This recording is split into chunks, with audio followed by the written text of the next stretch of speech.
오늘 함께 묵상할 말씀은 역대상 10장 1절로 14절 말씀입니다. 1절 블레셋 사람들과 이스라엘이 싸우더니 이스라엘 사람들이 블레셋 사람들 앞에서 도망하다가 길보아 산에서 죽임을 당하여 엎드러지니라.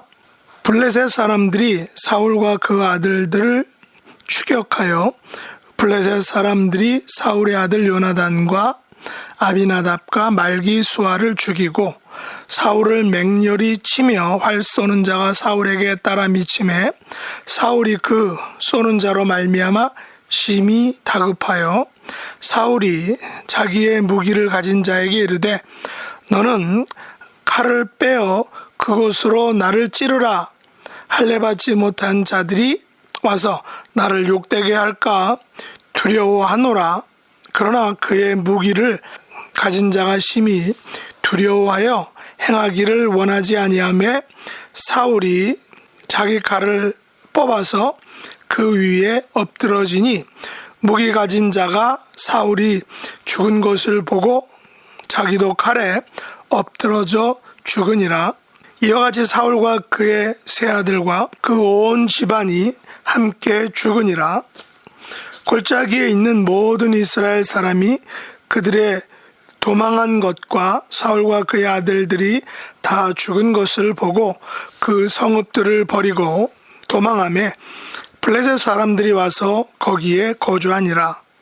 이튿날에 블레셋 사람들이 와서 죽임을 당한 자의 옷을 벗기다가 사울과 그의 아들들이 길보아 산에서 엎드러졌음을 보고 곧 사울의 옷을 벗기고 그의 머리와 갑옷을 가져다가 사람을 블레셋 땅 사방에 보내 모든 이방 신전과 그 백성에게 소식을 전하고 사울의 갑옷을 그들의 신전에 두고 그의 머리를 다고는 신전의 단지라.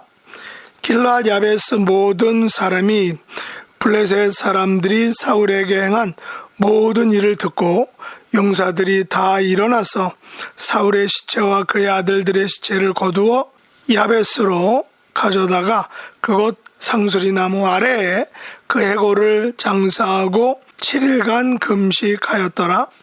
사울이 죽은 것은 여호와께 범죄하였기 때문이라. 그가 여호와의 말씀을 지키지 아니하고 또 신접한 자에게 가르치기를 청하고 여호와께 묻지 아니하였으므로 여호와께서 그를 죽이시고 그 나라를 이새의 아들 다윗에게 넘겨 주었더라. 아멘. 오늘 말씀의 제목은 사울 왕이 죽은 이유입니다. 오늘 본문 13절과 14절에 보면 거기에는 사울 왕이 죽은 이유에 대해서 분명히 말하고 있습니다. 사울이 죽은 것은 여호와께 범죄하였기 때문이라. 그가 여호와의 말씀을 지키지 아니하고 또 신접한 자에게 가르치기를 청하고 여호와께 묻지 아니하였으므로 여호와께서 그를 죽이시고 그 나라를 이새의 아들 다윗에게 넘겨 주셨더라 라고 말하고 있습니다. 여기 보면 사울이 죽은 이유는 한마디로 그가 여호와께 범죄하였기 때문이다 라고 말하고 있습니다. 그리고 그의 범죄를 구체적으로 말하면 첫째, 그가 여호와의 말씀을 지키지 않았기 때문입니다. 둘째, 그가 신접한 자에게 가르치기를 청하였기 때문입니다. 마지막 세 번째, 그가 여호와께 묻지 아니했기 때문입니다. 그 결과 사울은 죽임을 당하였고 그의 나라는 다윗에게 넘어갔습니다. 사울 왕의 통치 기간을 약 40년으로 잡고 있으나 40년이란 통치 기간 그의 업적이나 이야기는 매우 빈약한 것을 볼 수 있습니다. 신정 통치 시대가 사울 왕을 통하여 왕정 통치 시대로 바뀌는 과도기였음을 우리는 알고 있습니다. 이스라엘 백성들은 사사기 시대를 거치면서 이웃 나라들이 강력한 왕권을 중심으로 든든하게 세워지는 것을 보고 그것을 매우 부러워하였고, 그래서 이스라엘도 왕정 통치를 강하게 원하고 주장하였던 것입니다. 하나님께서는 그들의 소원을 어쩔 수 없이 들어주시고 사울을 초대 왕으로 세우셨던 것입니다. 물론 사무엘이 하나님께서 왕정 통치를 들어주신 것에 대해서 반대를 했지만 하나님께서는 그들의 요구를 그대로 승낙하셨던 것을 우리가 성경을 통해서 알 수 있습니다. 그러나 사울 왕은 초기의 화려한 등장과는 달리 사무엘 대신에 제사를 주관함으로 월권 행사를 했다는 강한 책망을 듣게 되었습니다.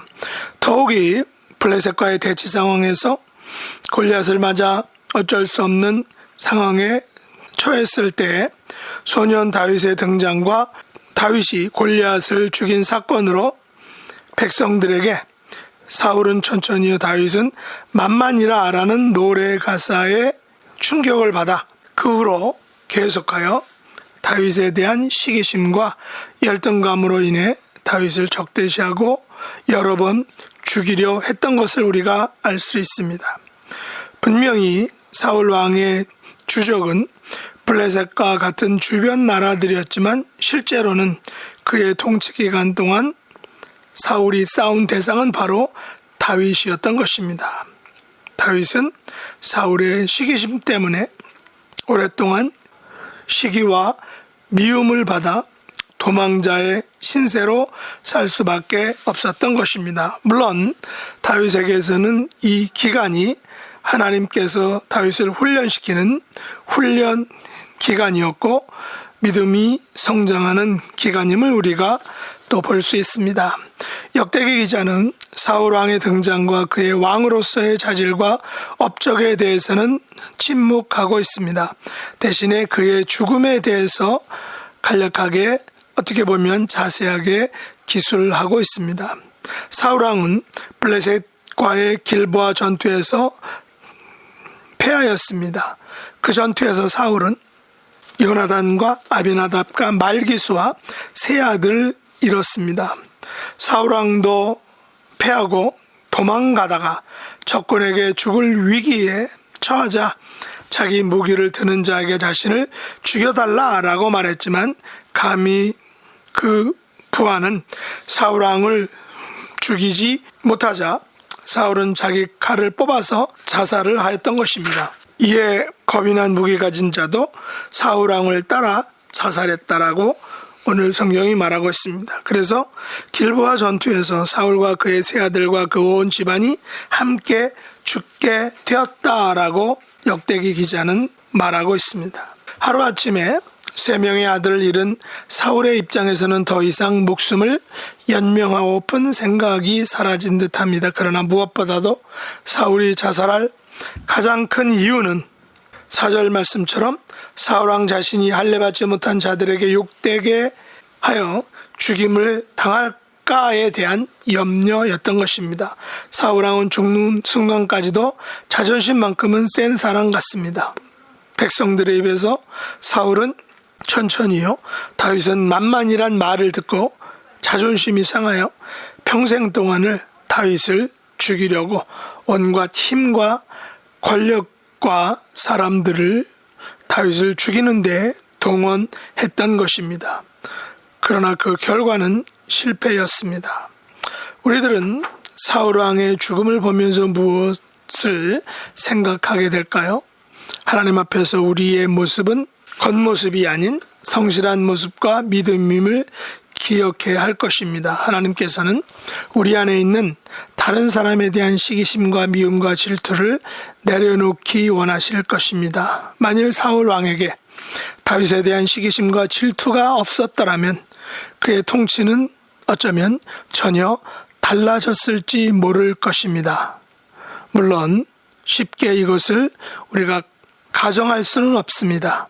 만일 그가 죽음 앞에서조차 내려놓지 못한 자존심 대신에 자신보다 나은 사람들에 대해 인정해주고 격려해 주었더라면 그의 통치와 업적은 역사에 다른 평가를 남겼을지도 모를 것입니다. 우리들도 언젠가는 사울처럼 생명을 다하게 될 날이 올 것입니다. 그때 사울이 죽은 것은 여호와께 범죄하였기 때문이다 란 문구가 아니라 여호와의 말씀을 지키고 믿음을 따라 살았다라는 문구로 새겨질 수 있기를 간절히 원합니다.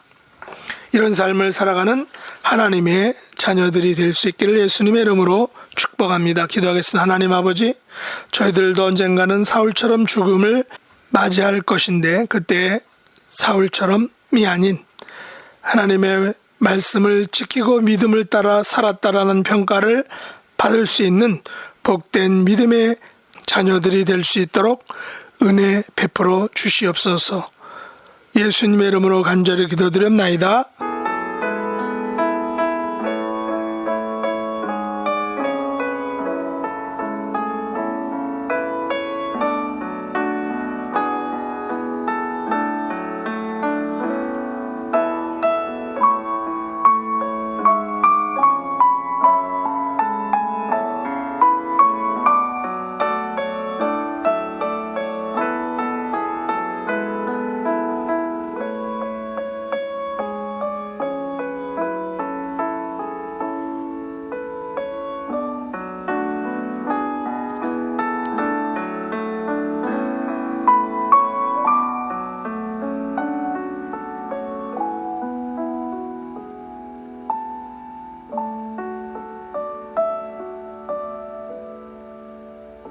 하늘에 계신 우리 아버지여, 이름이 거룩히 여김을 받으시오며 나라에 임하옵시며 뜻이 하늘에서 이룬 것 같이 땅에서도 이루어지이다.